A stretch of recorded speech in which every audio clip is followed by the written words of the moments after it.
Hi, welcome to Lights Camera Author. I'm Jim Juno, your host, and I have with me tonight, his name is Paul Brandus, and are you still a member of the White House Press Corps, Paul?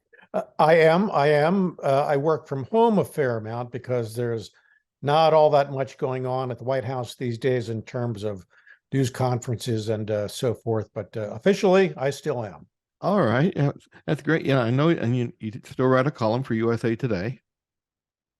Do you, I've scaled back on that. I'm okay, principally now with a Dow Jones, a Market Watch, Market which is Watch. the parent company of the Wall Street Journal. Okay, great. And now the reason you're here today is that you have a new book out, and it's called Countdown to Dallas. And I don't know if people can see it in the background there, but it is the incredible coincidences, routines, and blind luck that brought John F. Kennedy and Lee Harvey Oswald together on November 22nd, 1963. Now And hang on for a second. I gotta sure, tell you that when I say it really should be bad luck, but they made it blind. It's blind in quotes because obviously it was a terrible thing, and so it should be blind with quotes around it. right, right. So I think And people will get the or distinction. dumb luck as it may be, Dumb luck. Yeah. Yeah. But excuse me, but the amazing thing from reading your book was that it reminded me a little bit of World War I, with Gabriella Princip when he shot Archduke Ferdinand. That he, he was at a place where he wasn't supposed to be. He thought he had blown his chance at the assassination, and then the driver for Ferdinand's car took a wrong turn, and all of a sudden they're brought together. And that reminded me a lot of what happened with Lee Harvey Oswald and John F. Kennedy, because especially with Lee Harvey Oswald, because this guy, he was not a, I don't want to say, well, I'll call him, he was a loser. Basically, he failed at almost everything he did, and the fact that he was at the sixth floor in the Texas School Book Depository on that day was just a matter of happenstance, wasn't it? Well, a lot of conspiracy folks do not think so, but I do think so, and I think the assassination, by the way, in 1914 of Archduke Ferdinand is interesting. Let me go back to that just for a second. I'm so glad that you brought that up because um, it took the story that you told is accurate. It takes a bunch of little things sometimes for a great tragedy to occur. That assassination sparked World War I, which was just an immense tragedy. Of course, the driver took the wrong turn and all of that. With the assassination of Abraham Lincoln, of course, in 1865, same thing. A lot of little things had to occur. He had one bodyguard in Ford's Theater. He stepped outside for a drink at exactly the wrong time. John Wilkes Booth, as we know, slipped in, and the rest is history. With the Kennedy assassination, same thing. It took a bunch of little things for this great tragedy to occur. And, I talk to folks who are conspiracists all the time. I respect them. They're very passionate about their views.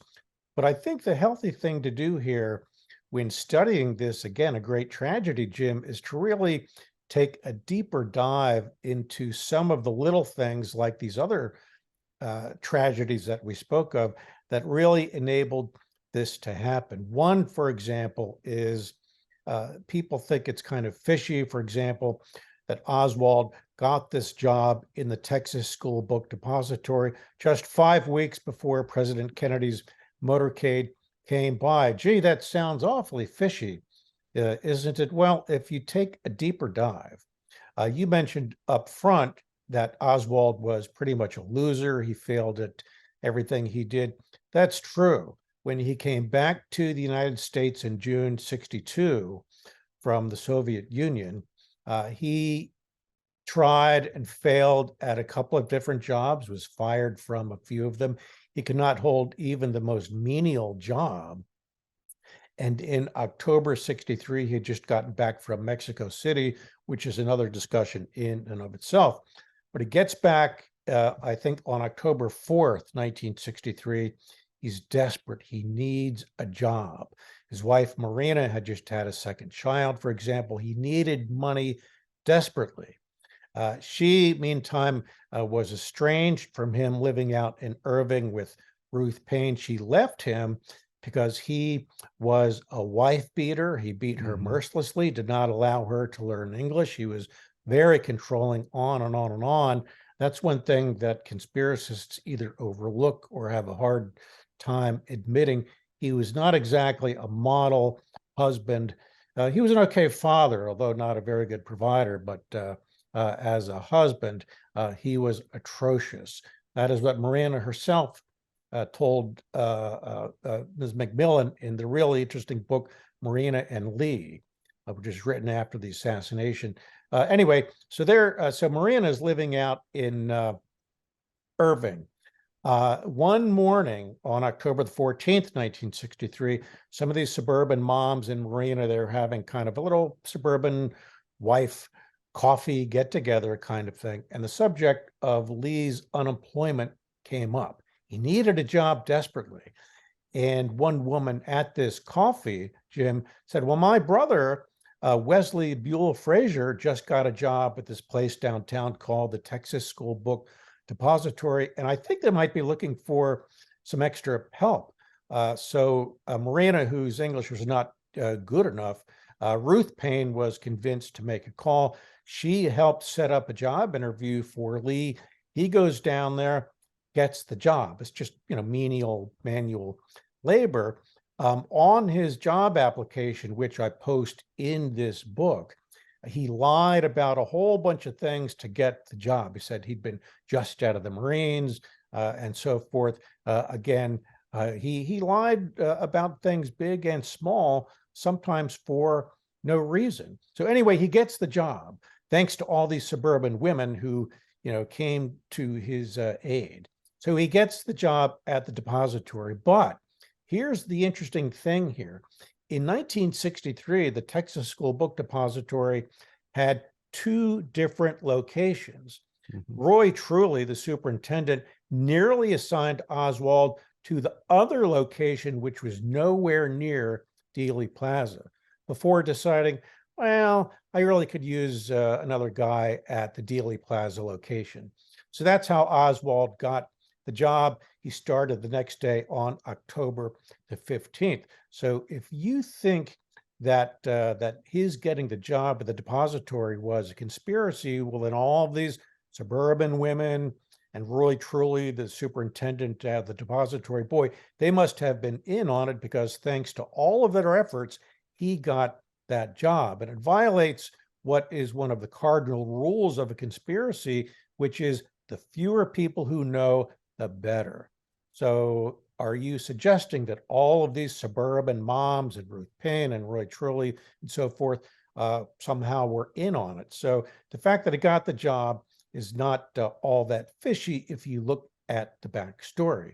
But then they say, well, isn't it kind of fishy then that he got the job just 5 weeks before President Kennedy's motorcade drove by the depository? Well, if you look at that, by the time Oswald got the job, again, October 15th, President Kennedy's trip to Texas had not even been finalized. It was known that he was going to visit the four big cities in Dallas. He was going to go to Houston, San Antonio, Dallas, and Austin, the stop in Fort Worth also. But there were no motorcade routes set up. There were no, the exact order of the trip. Nothing was set. And the final motorcade route through Dallas, in fact, was approved by who? Kenneth O'Donnell, who is President Kennedy's top White House aide. So are they suggesting that Kenneth O'Donnell, the top White House aide to the president, was in on it because he approved the final route past the depository? So if you look at all of these little things, again, like the Lincoln assassination and the assassination of the Archduke, it takes a whole bunch of little things often for a great tragedy to occur. Again, I respect the conspiracy folks. They're passionate about their views. I think that's great. But if you look at some of the backstories to these things, It just doesn't add up. And that's just two things. There are plenty more that you can discuss. And there is one thing also, and you mentioned this in your book, is that the Secret Service at that time, everybody said, well, he was riding in an open car.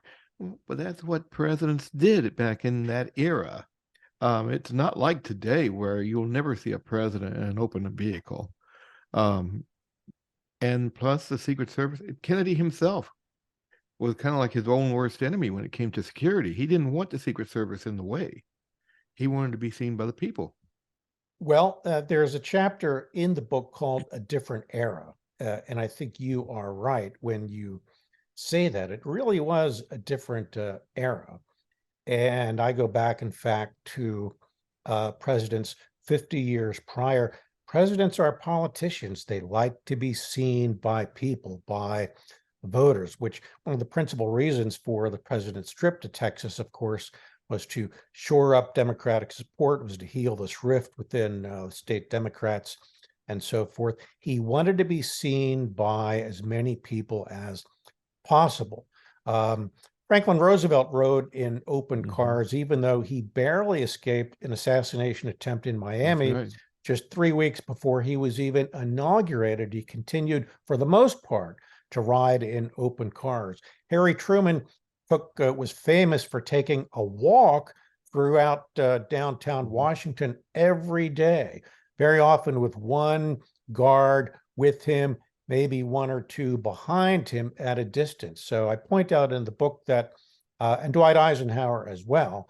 So I point out in the book, Jim, that presidents sometimes had security around them, sometimes they did not. In Dallas, President Kennedy had security near him, but not around him. That was not unusual. It was the sign of the times. The detail that he had with him was fairly small, about 9 people.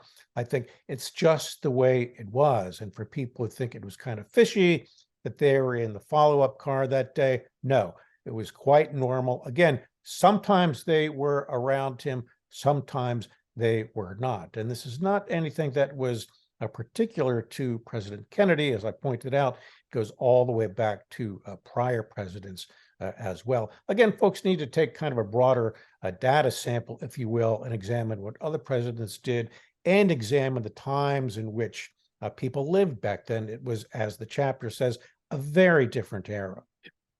Excuse me. And also, the Secret Service planned differently. They were planning for somebody rushing up to the car from the ground. It didn't, I don't know if it occurred to them or not, but they didn't practice like sniper nests in buildings.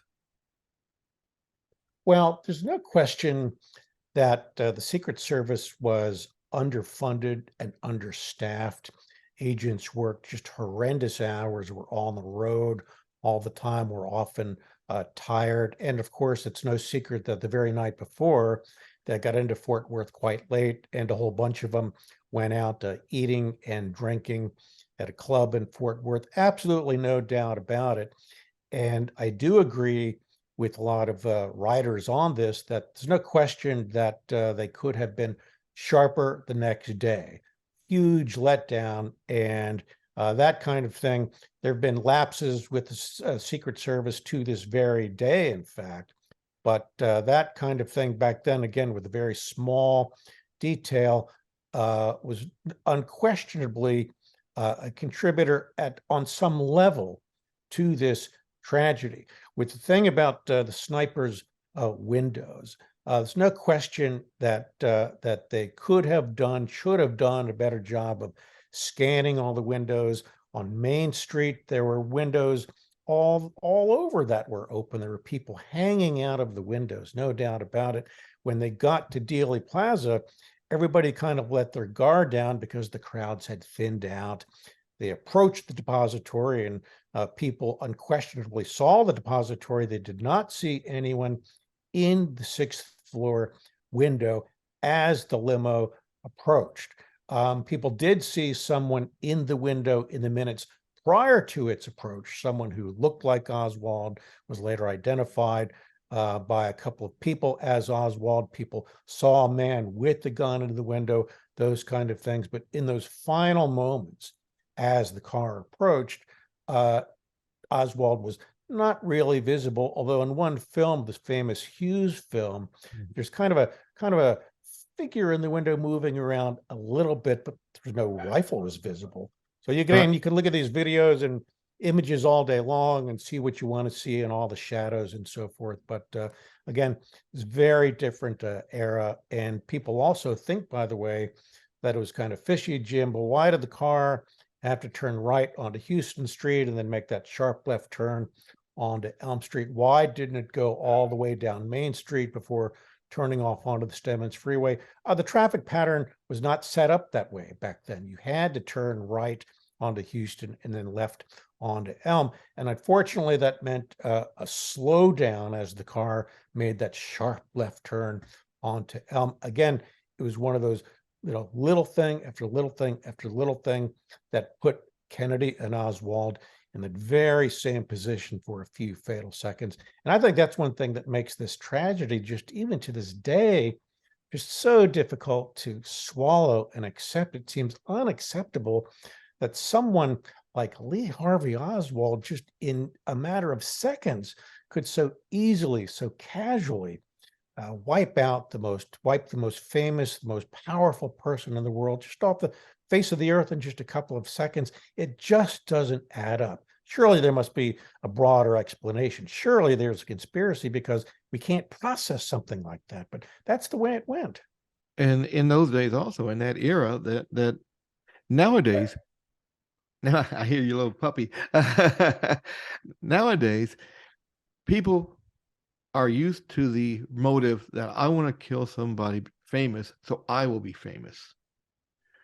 But back in 1963, all the political assassinations, I believe up to that point, had political reasoning behind them. So people also want to find the conspiracy with the Russians or with the Cubans or something of that nature. Do you agree on that? Well, there's a lot to unpack there. Oswald, when he was in the Marines, he told one of his Marine buddies that he wanted one day to do something that would make him famous for the next 10,000 years. Now, he didn't elaborate on that, but in retrospect, it's kind of an interesting comment.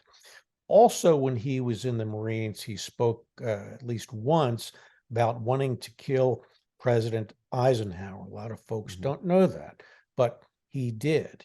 What's interesting here is that's an interesting point that the prior assassinations, Booth obviously had a political reason for wanting to kill Abraham Lincoln and so forth. The Puerto Rican nationalists who tried to kill President Truman, November 1st, 1950, had a good political reason as well. Lee Harvey Oswald, he did not really have a political reason for wanting to kill the president. And that's one thing that baffles a lot of people. Kennedy, of course, was not as hard on Cuba as a lot of hardliners in the American establishment in the early 60s wanted him to be. Of course, Kennedy was playing a double game. He was trying to, through Bobby and things like poison cigars and all of that, he was reaching out to Castro through back channels while at the same time allowing the CIA to go forth with some of these crazy plots to eliminate him. But Oswald, who was very much the admirer of Fidel Castro, could see that Kennedy had backed off in the Bay of Pigs. He could have taken Castro out and so forth. There was little reason for him to assassinate Kennedy for political reasons.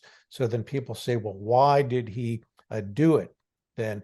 Again, I think it comes back to something else that people have a hard time understanding or acknowledging about Oswald, Jim, and that is that Oswald had a thirst for attention and for fame. Again, the comment about doing something that would make him famous for 10,000 years. It was a crime of opportunity. He realized only with a day or two to spare that, gosh, the president is going to come right before my very building. It was such a crime of opportunity that when he took his Mannlicher Carcano to work on the morning of the 22nd. He only had 4 bullets with him instead of 6. He was woefully unprepared for it. It was literally a crime of opportunity. And had Marina taken him back the night before, he went out to Irving with Wesley Buell Frazier, who I mentioned before. He begged Marina, again, his estranged wife, to take him back. He said, if you agree to get back together with me, I will get an apartment in Dallas for us tomorrow, meaning November 22nd. She said, no, I don't want to have anything to do with you. I'm quite happy here with Ruth Payne. We're quite comfortable.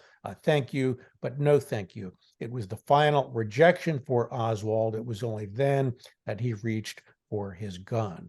Again, little things can sometimes lead to a great tragedy.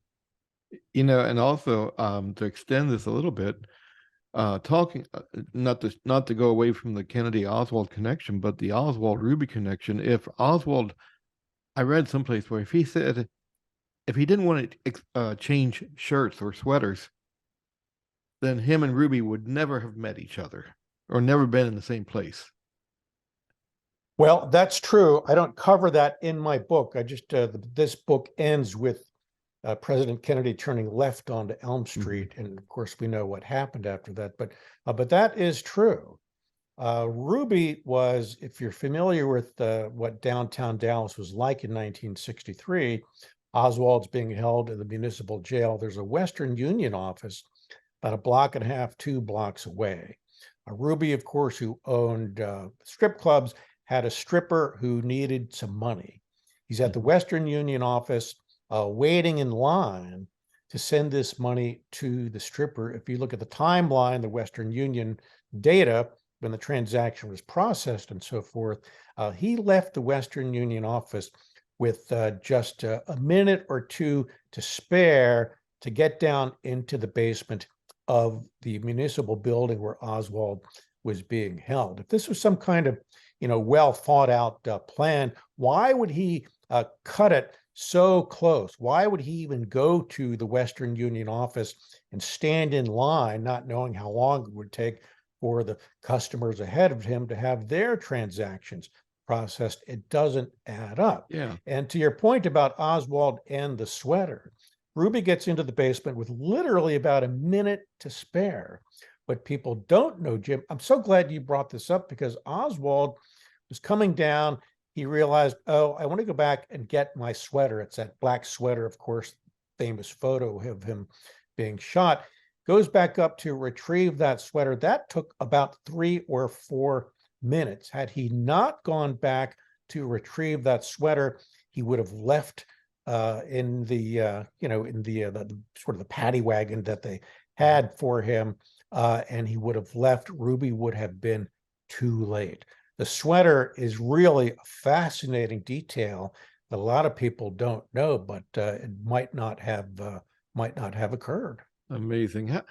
What made you decide to get involved with this aspect? Well, I think it's such a fascinating topic. Clearly the most heartbreaking American crime of the 20th century, no question about it. And it changed our world in all kinds of ways. That's a whole nother discussion as well. But what I wanted to do in 2013, of course, was the big 50th anniversary of the assassination. And there were a whole bunch of books and TV shows and panels and that kind of thing. But history is never static. It's always advancing bit by bit. And since 2013, about 55,000 documents have been released by the National Archives, a lot of them FBI, CIA documents, and so forth. So I think the story needed to be refreshed based on what all of these documents showed.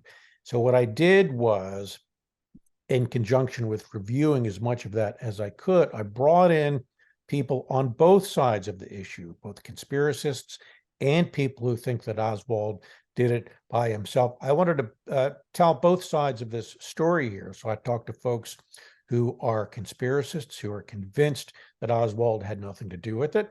Then I talked to people who think, well, Oswald did have something to do with it and nobody else did. So I presented both views. I wanted to be fair about it because there are a lot of things, again, little things that to this day are just mind-boggling. So I thought that the fair and objective thing to do here would be to present both sides. But the story needed a freshening up simply because of all of the information that has come out. There's still a fair number of documents that have not come out, but by and large, vast bulk of it has. And folks on both sides of this issue, again, the conspiracists and the Oswald alone crowd, no one can really say with any certainty that the needle moved in either direction conclusively. And I think that's interesting. And the fact that it didn't really move in either direction makes a lot of conspiracists say, well, the real truth is still being covered up, obviously, because we didn't see anything in these documents that proves it. Well,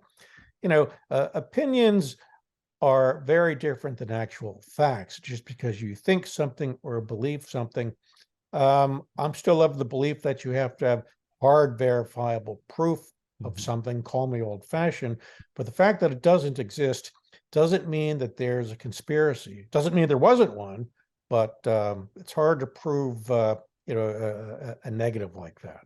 So it's a never-ending debate, but that's sort of where things stand. When people ask me if I thought that Oswald did it, I always say I'm pretty sure he did, because if he didn't, why would he have killed J.D. Tippit, the police officer? And well, yeah, there are people who say that he didn't. There are people who say that he just had not anything to do that day. He never fired a gun that day. He took a paraffin. Police gave him a paraffin test, and it showed that he hadn't fired a gun that day. Well, those tests are sometimes inconclusive, can sometimes prove false negatives and that kind of thing. There are plenty of witnesses who saw him shoot Tippit. He ran out of his house at 1026 North Beckley with the gun. His landlady, Erlene Roberts, said he was in the house for 3 or 4 minutes. He left in a hurry, zipping up his jacket. She said, "Oh my, you're in a big hurry." Didn't say anything, and he ran out. There were all sorts of witnesses who identified him at the intersection where he shot him. It just, again, folks can think whatever they want, but again, conclusive, verifiable proof, they can never really come up with anything. They can't. Again, I respect them. They're passionate about this. Very tragic day, but again, you need hard, verifiable proof. Where is it? Exactly. Well, the author's name is Paul Brandus, and the book is Countdown to Dallas: The Incredible Coincidences, Routines, and Blind Luck that brought John F. Kennedy and Lee Harvey Oswald together on November 22nd. Paul, I appreciate you taking time to be on Lights, Camera, Author tonight. Jim, it's a great pleasure. Thank you so much for having me. Really appreciate it. Thank you.